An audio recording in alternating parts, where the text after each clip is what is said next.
اس کے اندر وہ یہ بتاتے ہیں کہ جب وہ اس زمین سے پردہ کر گئے تو کبھی بھی اتنے تھوڑے وقت میں اتنے عظیم انسان دنیا میں نہیں آئے. جو اٹھتا تھا وہ ایک عظیم انسان بن جاتا تھا، کیونکہ وہ ان کو دیکھ کے لوگ لیڈر بن گئے.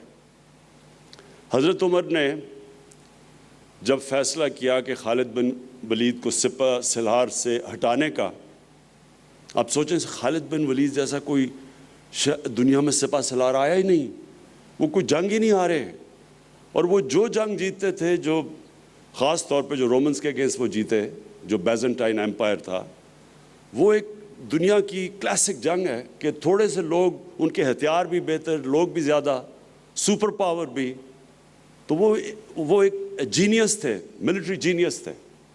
اس کے باوجود حضرت عمر نے انہیں کہا، ان کو ہٹا دیا سپہ سالار ہونے سے. اور حضرت عمر نے یہ کہا کہ میں یہ دنیا کو بتانا چاہتا ہوں کہ اگر ہم سب سے بہترین بھی دنیا کا سپہ سالار ہٹا دیں، لیکن ایمان کی اتنی قوت ہے کہ جو بھی آئے گا وہ جیتے گا. اور جیتے لوگ، جو بھی آیا وہ ایک لیڈر بن گیا، اور وہ بڑے بڑے جنرلز بن گئے. تو ان کی زندگی سے سیکھنا، کیا ان کی صفتیں تھیں، کس طرح انہوں نے مائنورٹیز، اقلیتوں سے کس طرح وہ ڈیل کیا، باقی مذہبوں سے وہ کیسے ڈیل کیا، غلاموں سے کیسے ڈیل کیا، اپنی خواتین سے کیسے ڈیل کیا، یہ ساری چیزیں، ہر چیز میں انقلاب تھا. اور ان کا جو آخری خطبہ تھا، آج آپ یونائٹڈ نیشنز کا چارٹر پڑھ لیں، اس سے ملتا ہے بالکل. یعنی وہ ہمیشہ کے لیے ان کی باتیں تھیں، اور وہ ہمیشہ کے لیے انسانیت کی بہتری کے لیے تھی. تو اس لیے ہم نے فیصلہ کیا ہے کہ 7، 8 اور 9 کلاسز میں، ہر سکول میں پاکستان میں ہم یہ قانون پاس کریں گے کہ 7، 8 اور 9 کلاس میں ان کی زندگی بچوں کو پڑھائی جائے.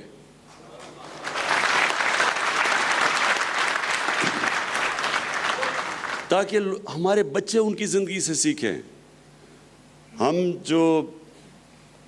جب میں نے باہر تعلیم پڑھا تھا تو جو بھی ہمارے ساتھ اسٹوڈنٹس تھے وہ پڑھتے تھے، جو اس وقت کا کوئی بھی بڑا نام ہو اس کی کتاب پڑھتے تھے کہ وہ کیسے کامیاب ہوا. اب بچے پڑھتے ہیں بل گیٹس کیسے دنیا کا سب سے امیر ترین آدمی بن گیا، یا پھر ایک اور اسٹیو جابز، وہ بھی بڑا، یعنی کامیاب لوگ تھے سارے. تو ہمارے بھی یوتھ ان کو پڑھتی ہے کہ وہ کیسے کامیاب ہوئے. لیکن نبی صلی اللہ علیہ وسلم سے تو کوئی زیادہ کامیاب انسان ہوا ہی نہیں، نہ ہو سکتا ہے. تو اس کی زندگی سے جب تک ہمارے بچوں کو پتہ نہیں چلے گا، اور بچوں کو نہیں پتہ، آپ یقین کریں کہ میں حیران ہوتا ہوں کہ ہمارے اپنے پڑھے لکھے ہمارے اسٹوڈنٹس، گریجویٹس کو ان کی زندگی کی نہیں سمجھ. اور وہ جتنا وہ پڑھتے جائیں گے، ان کو سمجھتے جائیں گے، ان کے اندر سے چینج آئے گا. جو علامہ اقبال کا جو سارا شاہین کا کانسیپٹ ہے، مرد مومن کا، وہ کیا ہے کہ جیسے جیسے انسان ان کی سنت پہ چلتا ہے وہ آزاد ہوتا جاتا ہے، اس کی زنجیریں ٹوٹتی جاتی ہیں، اور وہ سب سے اوپر چلا جاتا ہے. یہ جو ان کی کوالٹیز تھیں جو اللہ ہمیں کہتا ہے کہ ان سے سیکھو، یہ جب تک ہمارے بچوں کو پوری طرح سمجھ نہ ہو، ایک دفعہ ان کو سمجھ آ جائے. اور یہ علامہ اقبال بھی یہ کہتے ہیں کہ جب آپ ایک نوجوان کو پوری طرح سمجھا دیں اپنی اسلام کی تاریخ، اپنی نبی صلی اللہ علیہ وسلم کی زندگی، پھر وہ دنیا میں جدھر بھی چلا جائے ان کو فرق نہیں پڑے گا. لیکن اگر آپ ان کو صحیح طرح تعلیم نہیں دیں گے تو وہ جب باہر جائیں گے وہ متاثر ہو جائیں گے.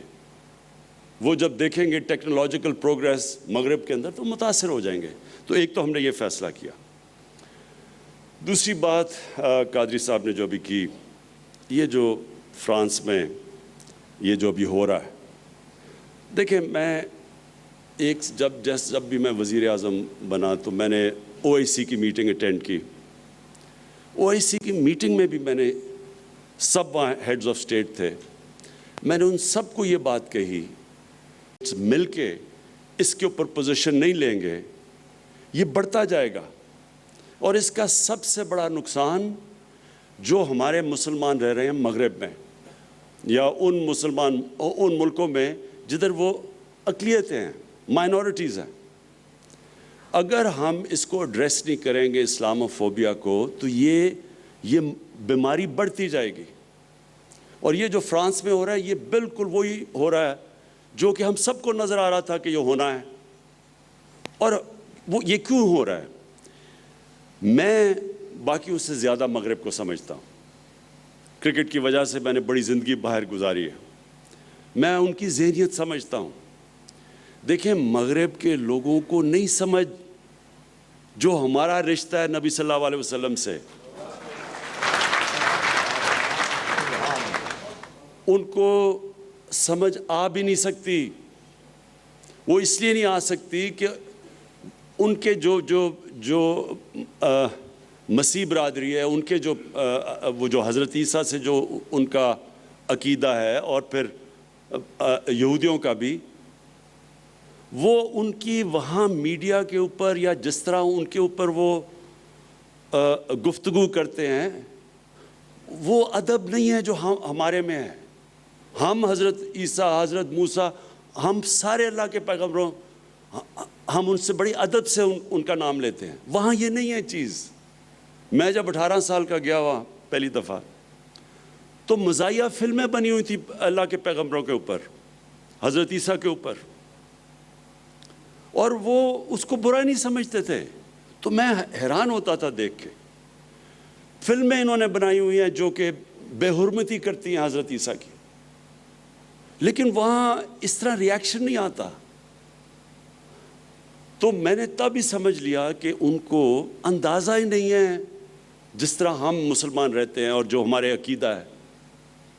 اس لیے ہوا کیا, پہلا ایک سلمان رشدی نے آج سے 30 سال پہلے کتاب لکھی, مسلمان دنیا میں بالکل ٹھیک جائز شور میں چاہ.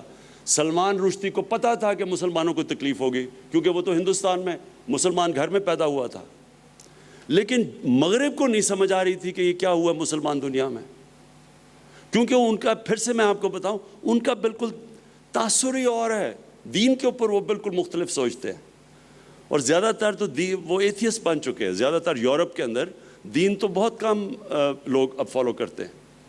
تو جب وہ وہاں سے شروع ہوا تو ادھر سے انہوں نے یہ شروع کر دیا کہ جو مسلمان ہیں یہ آزادی رائے کے خلاف ہیں, تنگ نظر ہیں.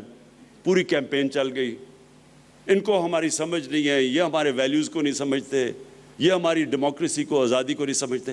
یہ پوری کیمپین چل گئی, اور کیمپین چلائی گئی. وہ لوگ, ایک چھوٹا سا طبقہ وہاں ہے جو اسلام کے خلاف ہے, جو اسلام کو بری نظر میں دکھانا چاہتا ہے, جو پروپیگنڈا کرتا ہے اسلام کے خلاف.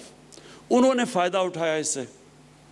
اور ہمارے مسلمان دنیا میں جو ہونا چاہیے تھا کہ ہمیں تب سارے لیڈرز کو جمع ہو کے UN کے اندر اور یورپین یونین میں بتانا ان کو چاہیے تھا کہ یہ ہمیں آپ تکلیف دیتے ہیں جب آپ کوئی بھی ایسی چیز کریں جو ہمیں نقصان, جو بے حرمتی کرے ہمارے نبی صلی اللہ علیہ وسلم کی. ہمیں بتانا چاہیے تھا.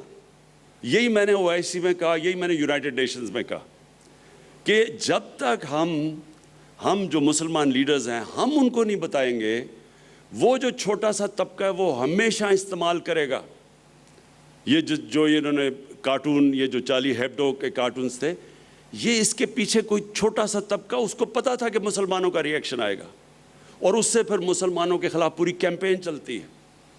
ہمیں پتہ بھی ہے کہ کون سے یہ تھوڑے سے لوگ ہیں, یہ خطرناک لوگ ہیں جو مسلمانوں کو ان کو برا دکھانا چاہتے ہیں.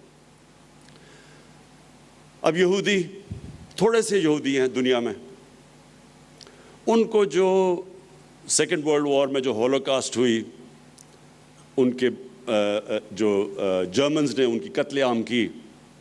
اب جو ہولوکاسٹ ہے وہ ظاہر ہے کہ یہودی ساری کمیونٹی کو بڑی تکلیف دیتی ہے, لیکن یہودی کمیونٹی ہیں تھوڑے سے, لیکن وہ اتنے منظم ہیں, میڈیا میں اتنے طاقتور ہیں کہ انہوں نے ایسا مغرب کے اندر, انہوں نے ایسا کسی بھی میڈیا پولیٹیشین کسی کی جرت نہیں ہے کہ ہولوکاسٹ کے خلاف کسی قسم کی بات کر سکے، بلکہ 4 ایسے یورپین شہر ہیں وہاں وہ جیلوں میں ڈال دیتے ہیں کہ اگر آپ صرف یہی کہیں کہ اگر وہ کہتے ہیں 60 لاکھ مرے تھے ہولوکاسٹ میں، اگر آپ کہیں نہیں جی 60 لاکھ نہیں 20 لاکھ، جیل میں ڈال دیتے ہیں وہاں۔ آسٹریا 4 ملک ایسے۔ تو میں یہ سمجھتا ہوں کہ اگر کسی بھی ہیومن کمیونٹی کو تکلیف ہوتی ہے کسی چیز سے تو ہمیں وہ نہیں کرنا چاہیے۔ یہی تو رحمت العالمین کہتے تھے، یہ ہمارے نبی صلی اللہ علیہ وسلم، بلکہ قرآن کے اندر ہے کہ دوسروں کی عبادت گاہوں کی حفاظت کرو، اور جو ان کے لیے ایسی شخصیت جو ان کے لیے سیکرڈ ہیں ان کو کوئی خلاف ان کے بات نہ کرو۔ یہ تو ہمارے نبی صلی اللہ علیہ وسلم کہتے تھے۔ تو وہ ہمیں بھی یہ کرنا چاہیے کہ کوئی بھی کسی کمیونٹی کو چیز تکلیف دیتی ہے اس پہ بات نہیں کرنی چاہیے۔ تو یہودیوں نے ایسی ان کے اندر یونٹی، اور انہوں نے ایسی کیمپین چلائی کہ کہیں بھی آج آپ مغرب کے اندر بات ہی نہیں کر سکتے کسی قسم کی، مثلا آپ کو سوچ بھی نہیں سکتا کہ کوئی مزاحیہ چیز کر دے ہولوکاسٹ کے خلاف۔ تو ہم 1.25 ارب انسان ہیں دنیا میں، ہم یہ کیوں نہیں کر سکے؟ اور مجھے افسوس سے کہنا پڑتا ہے کہ اس کا ایک بہت بڑا فیلئر ہماری مسلمانوں کی لیڈرشپ پہ۔ انشاءاللہ ہم پوری کوشش کریں گے، میں اپنی پوری کیمپین کروں گا، میں باقی لیڈر سے رابطے کروں گا، اور میں آپ کو یقین دلاتا ہوں کہ اگر ہم سب مل کے ان کو یہ سمجھا دیں کہ ہمارے لیے ہمارے کتنے مسلمان پچھلے 30 سال میں شہید ہوئے ہیں، لاکھوں، بلکہ کتنے، افغانستان دیکھ لیں، سیریا دیکھ لیں، عراق دیکھ لیں، جتنا مسلمانوں کا خون ہوا ہے پچھلے 30 سالوں میں، اور اس کی ہمیں تکلیف ہے، لیکن کوئی تکلیف مقابلہ نہیں کر سکتی جب ہمارے نبی صلی اللہ علیہ وسلم کے خلاف کوئی بھی ان کی بے حرمتی کرتا ہے، کوئی اس کا مقابلہ نہیں کرتا۔ اور یہ ہمیں ان کو سمجھانا چاہیے، ان کو نہیں سمجھ ابھی تک۔ اور میں یہ سمجھتا ہوں کہ ہم انشاءاللہ پاکستان اس میں لیڈ لے گا۔ میں ابھی بھی بات کروں گا، میں نے لیٹرز سب کو بھیجے ہیں، میں بات بھی کروں گا، اور مجھے یہ یقین ہے کہ یہ ہم ان کو سمجھا سکیں گے اس چیز کا۔ کیونکہ دیکھیں، ہم تو یہاں بیٹھے، ہمیں تو نہیں نقصان ہوتا، لیکن جو لاکھوں مسلمان مغربی ملکوں میں رہ رہے ہیں، جو جب اس طرح کا انسیڈنٹ ہوتا ہے ان کی زندگی عذاب میں آ جاتی ہے، مسجدوں کے اوپر اٹیک شروع ہو جاتے ہیں، ان کو جو نوکریاں کر رہے ہیں کہ وہ نوکریوں سے نکال دیتے ہیں، چلتے چلتے لوگ ان کو مارتے ہیں، اور خواتین جب پہنتی ہیں، نقاب پہنتی ہے، ان کو سڑکوں پہ برا بھلا کہتے ہیں، اسلاموفوبیا بڑھ جاتا ہے، تو ان کی زندگی عذاب میں پڑ جاتی ہے۔ اس لیے ضروری ہے کہ ہم سارے مسلمانوں کے ہیڈز آف اسٹیٹ، مغربی لیڈرز کو، یورپین یونین کو، یونائٹڈ نیشنز کو، ان سب کو سمجھائیں کہ دیکھیں ہم بھی فریڈم آف سپیچ میں مانتے ہیں، لیکن فریڈم آف سپیچ کی لمٹ ہے۔ آپ کسی کو تکلیف نہیں پہنچا سکتے اس کے نام پہ، اور خاص طور پہ یہ جب آپ کارٹون بناتے ہیں تو یہ فریڈم آف سپیچ نہیں ہے، یہ تو جان کے ایک پوری 1.25 ارب مسلمانوں کو تکلیف پہنچانا ہے۔ میں پھر سے قادری صاحب آپ کو مبارک دیتا ہوں، خراج تحسین پیش کرتا ہوں۔ میں آپ سب کو یہاں آنے کا خوش آمدید کہتا ہوں، اور آخر میں یہ چیز کہتا ہوں کہ دیکھیں پاکستان ایک مقصد کے لیے بنا تھا، یہ ایک ملک خاص مقصد کے لیے بنا تھا۔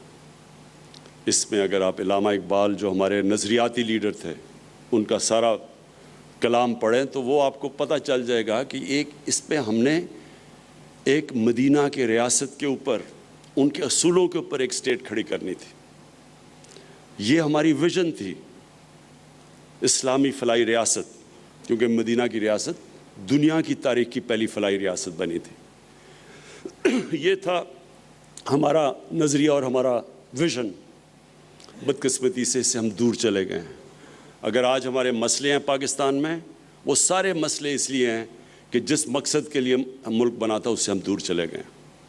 جیسے جیسے ہی ہم اس راستے کے اوپر چل پڑیں گے، اور یہ مشکل راستہ ہے، سٹرگل کا راستہ ہے، لیکن جیسے جیسے ہم وہاں چلیں گے آپ دیکھیں گے کہ یہی پاکستان اوپر اور اوپر اور اوپر اٹھتا جائے گا انشاءاللہ.